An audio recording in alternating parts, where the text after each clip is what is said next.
কথা বলবে রাম নারায়ণ রাম নারায়ণ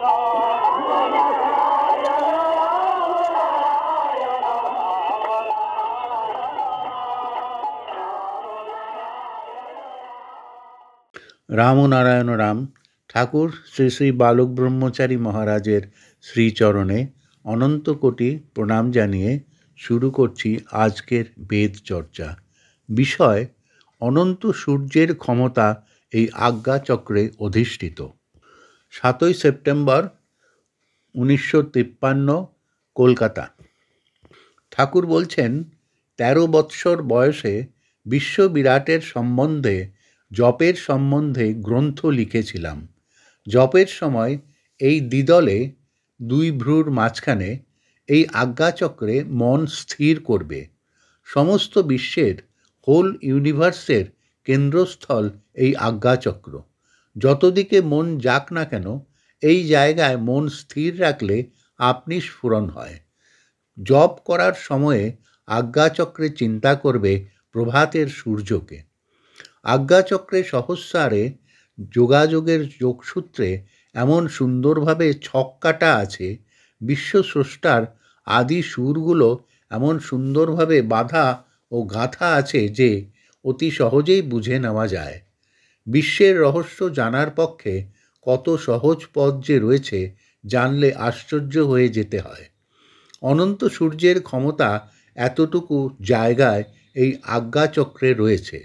এখানকার সাধনার পথ পদ্ধতি আজ অন্য ধারে নিয়ে গেছে, তাই অধিকাংশ ক্ষেত্রেই বিকৃত হয়ে গেছে। অতি সহজ পথ। জপে থাকলে আপনি যোগাযোগ হয়ে যায়। তাই প্রাণায়াম, যোগ অভ্যাস, শ্বাস প্রশ্বাসের নিয়মাবলী এসব পালন করা আলাদা প্রয়োজনীয়তা হবে না। জপে আপনি হয়ে যাবে। অনুভূতি বা দর্শন লাভের যে আকাঙ্ক্ষা, ভিতরের সূক্ষ্ম জিনিসটাই মনের স্বচ্ছতায় আপনি ফুটে ওঠে। বাইরের কোনো কিছু দেখলেই যে হয়ে যায় তা নয়। প্রত্যেকের ভিতরেই মহাশক্তির খনি আছে, আগ্নেয়গিরির খনি। একটা জ্বলন্ত দেশলাই কাঠি এই পৃথিবী ধ্বংসের পক্ষে যথেষ্ট। সেইরূপ এইটুকু জায়গায় অর্থাৎ আজ্ঞাচক্রে মন নিবিষ্ট করলে তার যে মাত্রা, যে মাত্রায় তা দিয়ে ফুটাতে হয়, সেই মাত্রা বা তা জানা থাকলে 1000 ডিম একসাথে ফুটানো যায়। জপ হচ্ছে এমন একটি তার, একটি সুইচের হাজার হাজার বাল্ব জ্বলছে।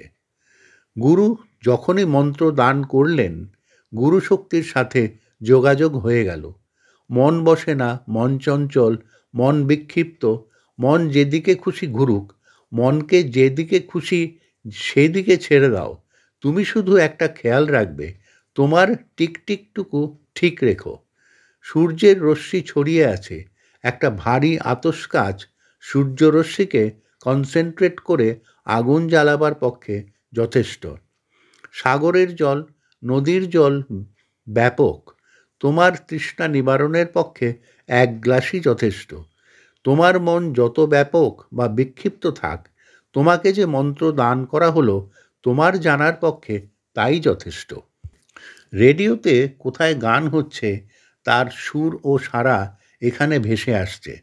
কবে কোন কথা হয়েছে রেকর্ড করে রাখা হয়েছে, আজও তুমি তা শুনছ। 1 হাত দূর হতে শোনাও যা, 3000 হাত দূর থেকে শোনাও তা। দেখো, একটা আম কাটলে, কাঁঠাল ভাঙলে 25 হাত দূর হতে মাছি চলে আসে। চিনির কৌটা ঘরে থাকলে তুমি টের পাচ্ছ না, পিপিলিকা কিন্তু ঠিকই টের পাচ্ছে। অনন্ত বিশ্বে সমস্ত কিছুই ছড়িয়ে আছে, তোমার যতটুকু দরকার ততটুকুই নিচ্ছ। জীবের যতগুলি অংশ, যতগুলি ক্ষমতা, সমস্ত জীবের ভিতর সমস্ত ক্ষমতাগুলি পরিপূর্ণভাবে আছে। মন্ত্র এমন একটা শব্দ, যে শব্দ সব শব্দকে আশ্রয় করে আছে। যে শব্দকে আশ্রয় করলে জগতের সমস্ত কিছু আমাদের মধ্যে ফুটে উঠবে। একটা ব্যক্তির ভিতর দূরশ্রবণ দূরদর্শনের ক্ষমতা যদি থাকে সে কত বড় হয়ে গেল। এতগুলি জীবের এতগুলি ভাব যদি তোমার ভিতরে ফুটে ওঠে তবে কি বিরাট শক্তির অধীশ্বর হবে তুমি? এই শব্দ, এই মহাজাগরণের মন্ত্র, এই সুর কার পক্ষে দেওয়া সম্ভব? যিনি জন্মের থেকেই এই সুর নিয়ে আছেন, তার স্পর্শে যে প্রয়োজনে তিনি মন্ত্রদান করলেন, তার যোগাযোগে অনন্ত যোগাযোগের যোগসূত্র রচিত হয়। তোমরা এক একটি ব্যক্তি, এক একটি বাল্ব। যিনি জন্মগত মহান, তিনি সুইচ টিপলেই এই বাল্ব জ্বলে উঠবে।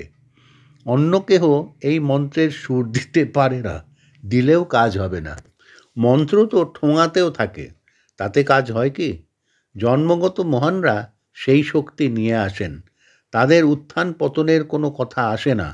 একটা ইঞ্জিন 1000 বগি টেনে নেওয়ার পক্ষে যথেষ্ট। মন্ত্র হচ্ছে যোগাযোগের যোগসূত্র, তোমার সাথে গুরুশক্তির যোগাযোগ করিয়ে দেয়। 1000 বগি থাক না কেন, ঠিক পৌঁছিয়ে দেবে। তবে ইঞ্জিন হয়ে যায় না বগিগুলো। আজ এখানে সব কিছুই বিধি ব্যবস্থায় ফেলে দিয়েছে। এখানে ভোটে গুরু হয়ে যায়, এখানে গুরুর পরে গদি নিয়ে যে বসে সেই গুরু হয়ে যায়। ভোটের গুরু গদির গুরু হতে পারে, কিন্তু গতিদাতা হতে পারে না। গুরু হচ্ছে গতিদাতা। বিশ্বের তত্ত্ব সম্বন্ধে যে জানতে না পারবে, অনন্ত গতির সাথে গতি মিলানো তার পক্ষে সম্ভব নয়। তোমাকে ভালো ঘি, চাল, কিশমিশ সব দিলাম, কিন্তু নুনটা দিলাম না। যে নুন সবচেয়ে তাচ্ছিল্যে থাকে, কম হোক বেশি হোক, সেই নুন দিলেই স্বাদ হয়। মন্ত্র হলো সেই স্বাদের জিনিস। এখন সব উবাচের উপর চলছে। উবাচও এত বেশি হয়ে গেছে যে ভাষ্য, টিকা, টিপ্পণীতে পতিতে তারিতে হবে তারিণী হয়ে গেছে 25 তারিখে হবে বারুণী।